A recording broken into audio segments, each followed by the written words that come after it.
Hi friends, வாங்க இன்றைக்கி சாம்பார் எப்படி வைக்கிறது பார்க்கலாம். ஸோ சிம்பிளாக வச்சிடலாங்க. நீங்களும் இதே மாதிரி ட்ரை பண்ணி பார்த்துட்டு கமெண்ட் பாக்ஸில் கமெண்ட் பண்ணுங்கள். என்னோடய வீடியோஸ் பிடிச்சிருந்துச்சின்னா லைக் பண்ணுங்கள், ஷேர் பண்ணுங்கள், மறந்துடாமல் சப்ஸ்கிரைப் பண்ணி வச்சுட்டு பாருங்கள்.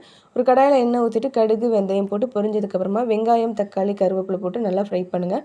ஒரு 5 நிமிஷம் ஃப்ரை ஆனதுக்கப்புறம் கத்திரிக்காய் முருங்கைக்காய் போட்டு நறுக்கி வச்சுருக்கீங்க. ஸோ அதையும் போட்டு நல்லா ஒரு 5 நிமிஷம் ஃப்ரை பண்ணிவிட்டு மஞ்சள் தூள் உப்பு போட்டுக்கோங்க. நான் பருப்புலேயே மஞ்சள் தூள் போட்டேன்.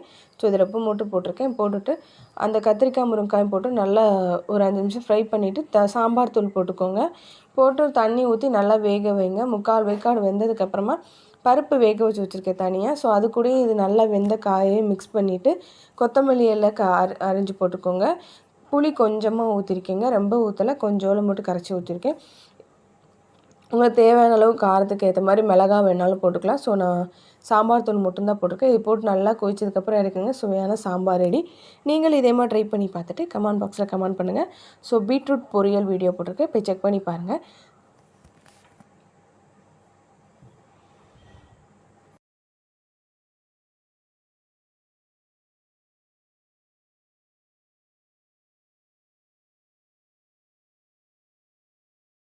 ஹாய் ஃப்ரெண்ட்ஸ், வாங்க இன்றைக்கி சூப்பரான பீட்ரூட் பொரியல் எப்படி பண்ணுறது பார்க்கலாம். டக்குன்னு பண்ணிடலாம். ஸோ இதே மாதிரி நீங்கள் ட்ரை பண்ணி பாருங்கள். ஒரு கடாயில் எண்ணெய் ஊற்றிட்டு கடுகு உளுந்தம்பருப்பு போட்டு பொரிஞ்சதுக்கப்புறமா பீட்ரூட் குட்டி குட்டியாக நறுக்கி வச்சுருக்கேன்.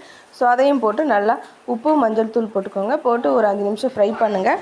ஸோ ஃப்ரை ஆனதுக்கப்புறம் மூடி போட்டு ஒரு 5 நிமிஷம் 10 நிமிஷம் வேக வைங்க. திறந்து பார்த்துக்கோங்க. ஒரு 5 நிமிஷத்துக்கு ஒரு தாட்டி வேக வைங்க. நல்லா தண்ணி ஊற்றாமல் அப்படியே வேக வைங்க. ஸோ அதில் உள்ள தண்ணியிலே அது வெந்துருங்க. ஸோ நம்ம வீட்டு மிளகாய் தூள் இல்லை கடை மிளகாய் தூள் போட்டுக்கோங்க. ஸோ கொஞ்சோல போட்டு காரத்துக்கு ஏற்ற மாதிரி போட்டிங்கன்னா சுவையான பீட்ரூட் பொரியல் ரெடி. நீங்களும் இதே மாதிரி ட்ரை பண்ணி பார்த்துட்டு கமெண்ட் பாக்ஸில் கமெண்ட் பண்ணுங்கள். ஸோ என்னோடய வீடியோஸ் பிடிச்சிருந்துச்சுன்னா லைக் பண்ணுங்கள், ஷேர் பண்ணுங்கள், மறந்துடாமல் சப்ஸ்கிரைப் பண்ணி வச்சுட்டு பாருங்கள்.